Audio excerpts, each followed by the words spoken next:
Little Hero, Joe Smith here. Hustler mower is usually a pretty good mower, actually, especially for the price. Not Hustler dealer, but customers that have like lawn tractor type mowers and want something a little bit better, I usually recommend Hustler zero-turn mowers for the price, durability, reliability, ease of maintenance, easy to change out the belts. Plus, there is a Hustler dealer just a few miles away, not too terribly far locally, so I can get Hustler parts online. But yeah, just kind of seems like a pretty decent mower. A lot of commercial guys around town run Hustler mowers. This particular one here, Kohler 7000 series engine, and it was only running with like half the power. The customer thought, man, something wrong with the carburetor. Drove around, tried out a little bit while, and it just seemed like it was only running on like one cylinder. And so I did some testing with that. I pulled the spark plug wire off the one side, and then started back up and ran it, and engaged blades and all that, and it ran just the same. So I shut it off, put that spark plug wire back on, and unplugged the one on the other side. It would not start. Would not start at all.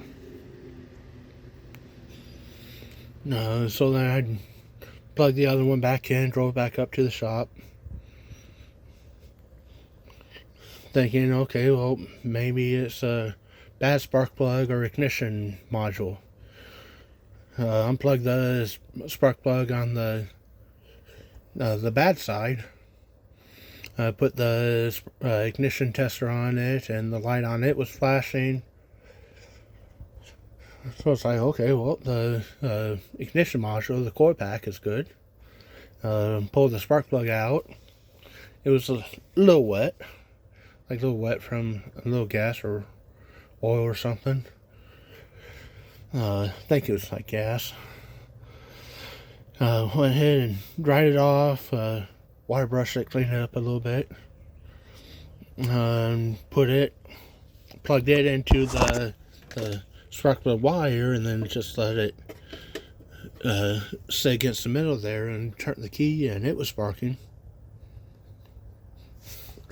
I even got a brand new spark plug and put it in and tried it out, and it still did the same exact thing too. So okay, it's not spark plug and coil.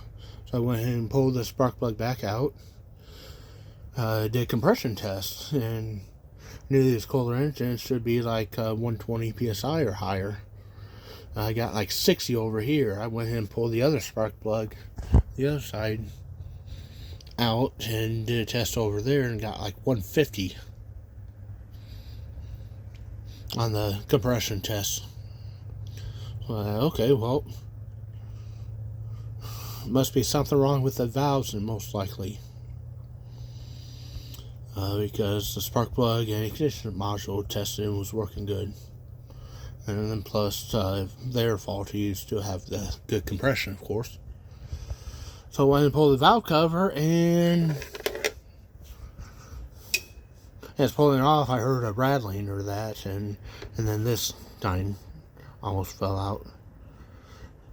So yeah, it had a bent push rod in it, and the cause of it was because the intake valve was stuck.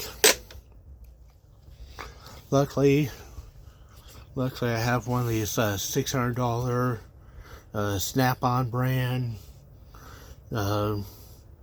valve unstickers I use to unstick valves. Yeah, it's right here. So yeah, I use that specialty tool to unstick the valve and to wear it.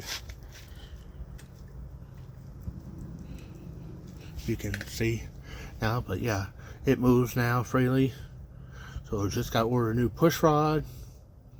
Put that in. It's going to go in order 2 just in case it like stuck right away. Again, testing it out. Hopefully I don't have to pull the head and then replace the valve or the valve guide or something. Hopefully it's just like a little freak accident or something. Maybe they just weren't changing the oil often enough or something, or ran it a little too long, got too hot or something. During a hot time of the day. Kohler's pretty good engines. This kind of more of a residential consumer engine. It even says consumer warranty. Commercial motors I ran in the past had the Kohler Command or Command Pro engines on them. So those are even better engines, but I think these are decent engines here too. Yeah, if I have to take the head off and replace the valve, and I take all the top stuff off, the muffler off, and take off the head bolts off, and yeah, it's a little bit of a chore. Commercial engines I've done on before were on those Command engines. They were a little bit easier to do it on because they're horizontally mounted. So it's like easier to take the muffler off and some of that stuff. Plus you didn't have to like really take all the shroud off either.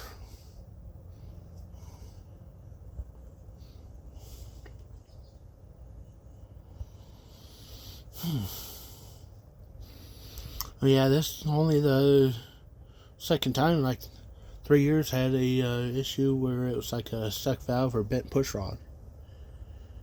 I don't know why. I think there was 3, and that guy decided not to fix this and just scrapped it because it's just like an old cheap lawn tractor that he had for like 15 years and all run down, wore out, beat up.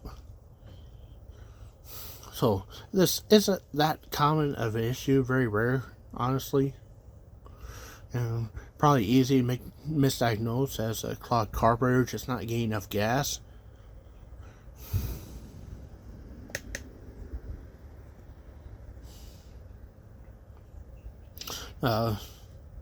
Last video I did was talking about this jerk off trash talking me on Facebook because I had called and asked him a question about the John Deere reel mowers, like saying I don't know nothing about fixing lawnmowers or working on this shit. It's like, I've been an auto mechanic. I've rebuilt engines and transmissions and trucks and tractors and diesel engines and hydraulics and shit. Lawnmowers is fucking simple, but here's the thing, that John Deere reel mower is only like the 3rd reel mower I've ever worked on. The other 2 were just sharpening blades or sharpening the reel on them, or changing oil and filter or whatever. It's like those reel mowers are like golf course mowers. The average person with a cookie cutter yard isn't going to go spend $5 or $6 grand or maybe more on a reel mower like that for their yard. They're probably going to go and get a self-propelled push mower for $500.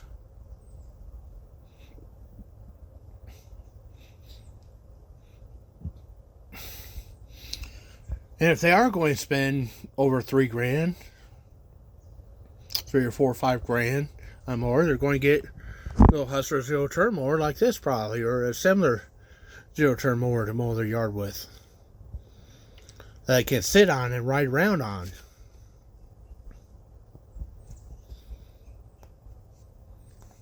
And there's probably only 10 people in the entire metro using a golf course reel mower on their own personal yard.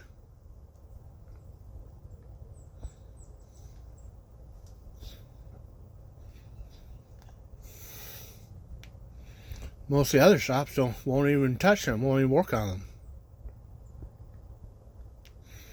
That's why I keep getting them. Customers say, yeah, they went somewhere else, but they say they don't work on those.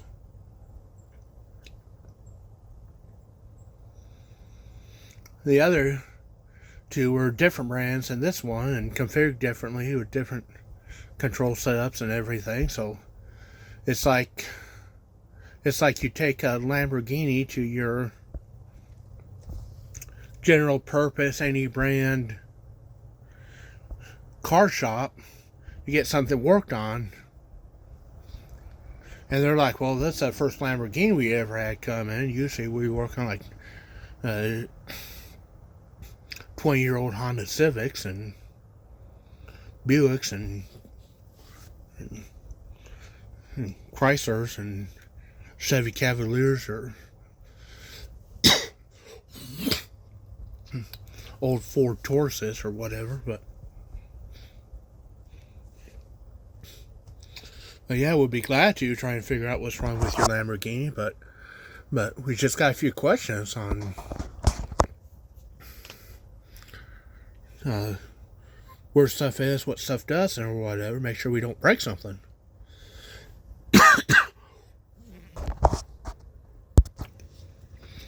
But because shop calls you up and said after half an hour, I'm trying to figure out where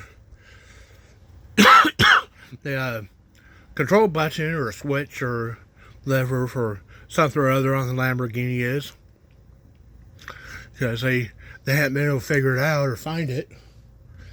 Doesn't mean that all the employees here are fucking stupid.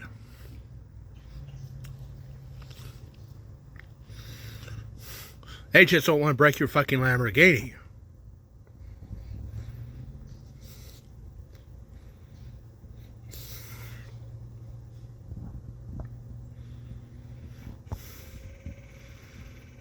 But the part where you can't even tell them where it is, that makes you stupid.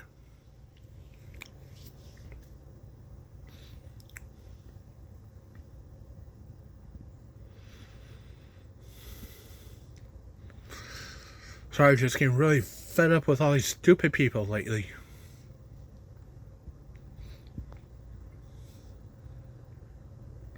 If you're so damn smart, why are you bringing your shit to me? Why don't you fix it your damn self?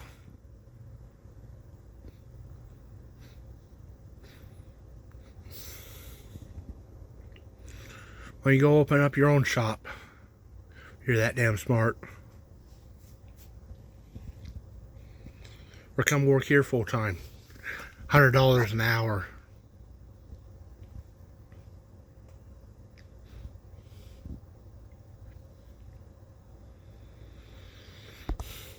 Oh, thanks for watching again. If you're still watching, Joe Smith, sign out.